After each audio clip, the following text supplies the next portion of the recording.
Praise lord అండి. నా పేరు కాస్మ.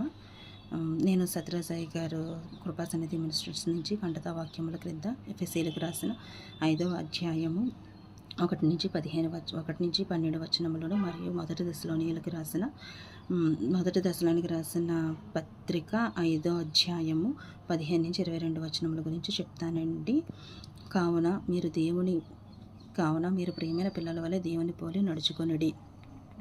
క్రీస్తు మిమ్మలను ప్రేమించి పరిమళ వాసనగా ఉండుటకు మన కొరకు తన్ను తాను దేవునికి బలిగాను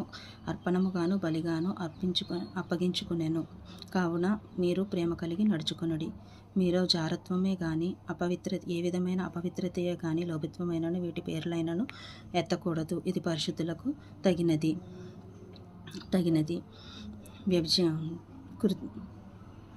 కృతజ్ఞతా వచనములనే ఉచ్చరింపవలను గాని మీరు బూతులైనను పోకిరి మాటలైనను సరసోక్తులైనను ఉచ్చరించకూడదు. ఇది మీకు తగదు. వ్యభిచారి అయినను అపవిత్రుడనైనను విగ్రహాధారకుడైన లోబి అయినను క్రీస్తు యొక్కయో దేవుని యొక్కయో రాజ్యములకు హక్కుదారుడు కాడన్న సంగతి నిశ్చయముగా మీకు తెలియను. వ్యర్థమైన మాటల వలన ఎవరునూ మిమ్మల్ని మోసపరచనీయకుడి. ఇట్టి క్రియల వలన దేవుని ఉగ్రత అవియూదులైన వారి మీదకి వచ్చును కనుక అట్టి వారితో పాలువారై ఉండకుడి. పూర్వమందు మీరు చీకటి అయి ఉన్నారు, ఇప్పుడు ప్రభువునందు వెలుగై ఉన్నారు. వెలుగు ఫలము సమస్త విధమైన మంచితనము, నీతి, సత్యమును వాటిలో కనబడుచున్నవి. కనుక ప్రభువునకు ప్రీతికరమైనది ఏదో పరీక్షించుచు వెలుగు సంబంధుల వలె నడుచుకొనుడి. నిష్ఫలమైన అంధకార క్రియలలో పాలివారై ఉండక అట్టి వాటిని ఖండించుడి. ఇట్టి క్రియలు చేయువారు రహస్యమందు జరిగించు పనులను గూర్చి మాట్లాడుటైనను అవమానకరమునై ఉన్నది.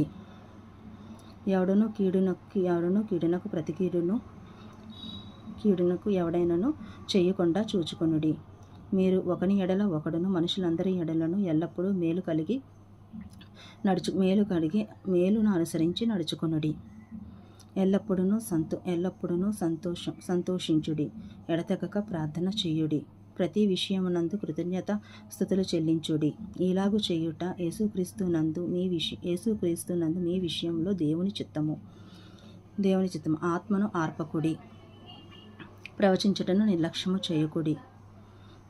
సమస్తమును పరీక్షించి మేలైన దానిని చేపట్టుడి.